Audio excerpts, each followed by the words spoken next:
नमस्ते। BCom second year के सभी छात्रों का मैं सर विवेकानंद कॉलेज की ओर से स्वागत करती हूँ। आपका यह द्वितीय लैंग्वेज यानी एसएल सेमेस्टर 3 हिंदी संप्रेषण मूलक व्यावसायिक हिंदी, और इसमें हमने पहले लेक्चर में प्रयोजनमूलक भाषा, तात्पर्य एवं स्वरूप को देखा है। भाषा मानव जीवन की अनिवार्य सामाजिक वस्तु है। किसी भाषा का उद्भव, विकास और अतः मानवीय समाज के भाषाई प्रयोजनों की ही परिणति होती है।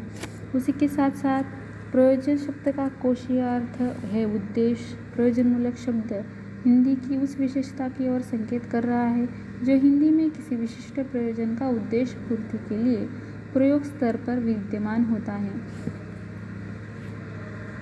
प्रयोजनमूलक शब्द अंग्रेजी के फंक्शनल का पर्यायी शब्द है। इसका अर्थ है विशेष भाषा जिसका उपयोग किसी विशेष प्रयोजन के लिए किया जाता है। प्रयोजन शब्द का कोशीय अर्थ ही जैसे हमने देखा है कि उद्देश्य है। इसे यहाँ फंक्शनल हिंदी, कामकाजी हिंदी, हिंदी कर्म की, व्यवहारिक हिंदी, व्यावसायिक हिंदी और प्रयोजनमूलक हिंदी नाम से जाना जाता है।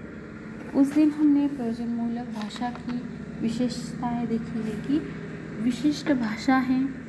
विशिष्ट भाषा तथा प्रयोग के आधार पर भाषा के प्रमुखतः दो रूप होते हैं। पहला, जिसका प्रयोग सामान्य जनजीवन के दैनिक कार्यों के संदर्भ में होता है और जिसका अभ्यास या ज्ञान कोई व्यक्ति सामान्य जीवन के परिवेश से ही प्राप्त कर लेता है।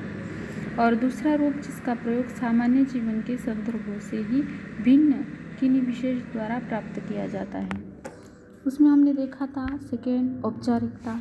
सामान्य भाषा तथा प्रयोजनमूलक भाषा में यह अंतर होता है कि सामान्य भाषा सहज रूप से विकसित होती है और प्रयोजनमूलक भाषा स्वप्रयास विकसित की जाती है। प्रयोजनमूलक हिंदी की विभिन्न प्रयुक्तियों को इस रूप में देखा जा सकता है।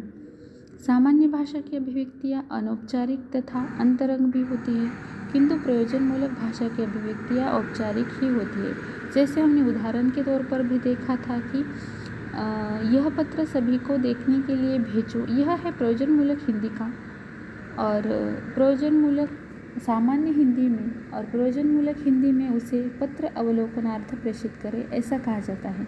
जैसे सामान्य हिंदी में पैसे दे दो बोलते हैं, उसी प्रकार प्रयोजनमूलक हिंदी में भुगतान करें, ऐसा कहा जाता है। उसके बाद हमने देखा था कि अर्जित भाषा। सामान्य भाषा भाषा का पहला चरण है और प्रयोजनमूलक भाषा का अगला या दूसरा चरण कहा जाता है।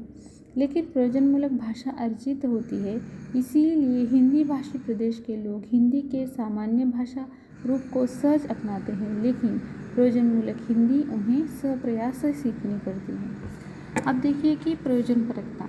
प्रयोजनमूलक भाषा का स्वरूप प्रयोजनपरक होता है।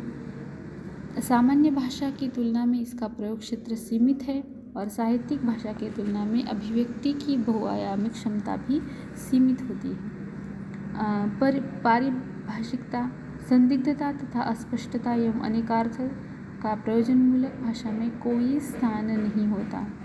विविध प्रयोजनों की यह भाषा कार्यालयी, बैंकिंग, विधि, विज्ञान, इंजीनियरिंग, मेडिकल आदि विषयों तथा कार्यक्षेत्रों में अपनी अपनी पारिभाषिक शब्दावली के साथ प्रयुक्त होती हैं। और लास्ट, प्रयुक्तिपरकता। भिन्न कार्यक्षेत्रों के लिए जिन भाषा रूपों का प्रयोग किया जाता है उन्हें प्रयुक्ति कहा जाता है। अब देखिए कि प्रयुक्तिपरकता क्या है। उसके पहले हमने देखा है कि प्रयुक्ति क्या है। भिन्न कार्यक्षेत्रों के लिए जिन भाषा रूपों का प्रयोग किया जाता है उसे प्रयुक्ति कहते हैं या रजिस्टर।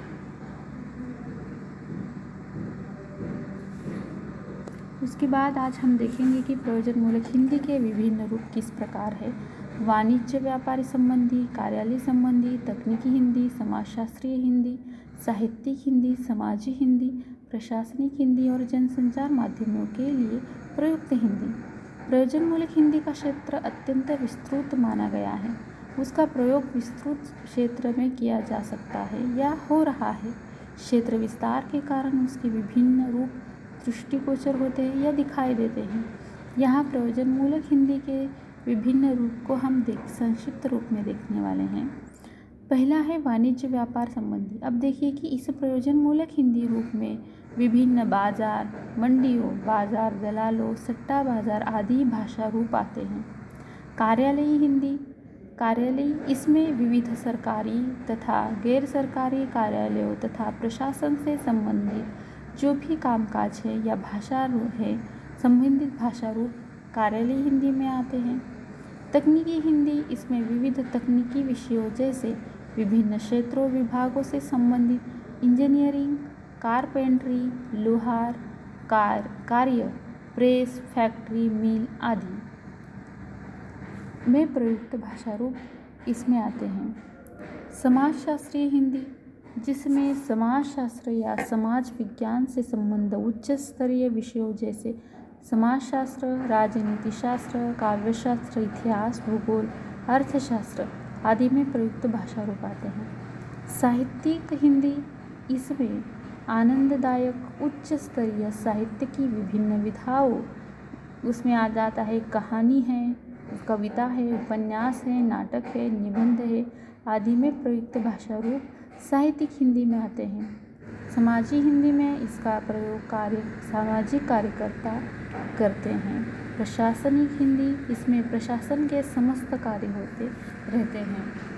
जनसंचार माध्यमों के लिए प्रयुक्त हिंदी यह पत्रकारिता, आकाशवाणी, दूरदर्शन आदि में प्रयुक्त भाषा रूप हैं।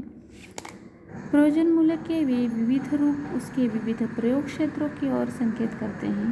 प्रयोजनमूलक हिंदी का स्वरूप एवं व्यवहार क्षेत्र यही है। दूसरे शब्दों में प्रयोजनमूलक हिंदी एक और केंद्र व राज्य शासन के पत्र व्यवहार, विधानमंडल की कार्यवाही, संसदीय विधियाँ, कार्यालयीन पत्राचार, सरकारी संकल्पों आदि सूचना, प्रेस, आयोग समितियाँ, वैज्ञानिक तथा तकनीकी शब्दावली, बैंकिंग, डाकघर आदि में प्रयुक्त होती है।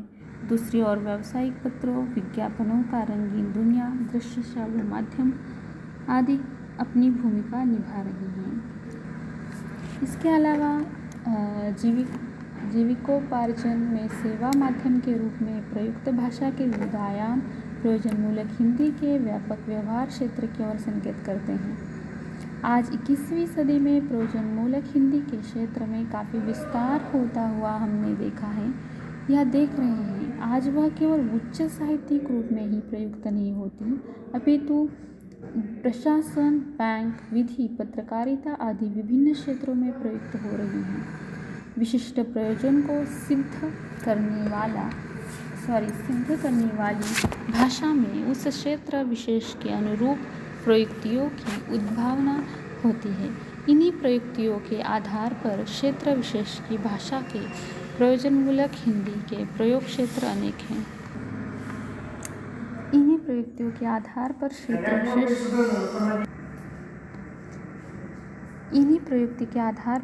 विशेष की भाषा के प्रयोजनमूलक स्वरूप का निर्माण होता है। इस प्रकार हम कह सकते हैं कि आज प्रयोजनमूलक हिंदी के प्रयोग क्षेत्र अनेक हैं। प्रयोजनमूलक हिंदी के प्रयोग को इस प्रकार स्पष्ट किया जा सकता है कि विविध प्रकार के प्रशासनिक पत्राचार और सेकंड है विविध वैज्ञानिक तथा तकनीकी विषय जैसे भौतिकी संबंधी विज्ञान के विभिन्न विषय, सिविल इंजीनियरिंग, यांत्रिकी,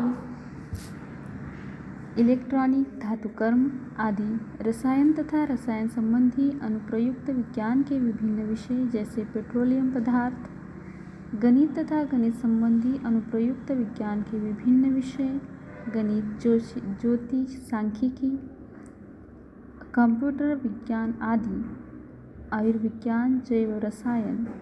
तीसरा आता है जनसंचार माध्यम संबंधी विभिन्न विषय जैसे समाचार पत्र, पत्रिकाएं, हैंडबिल, पोस्टर, विज्ञापन, radio, cinema, Doordarshan, video cassette इत्यादि।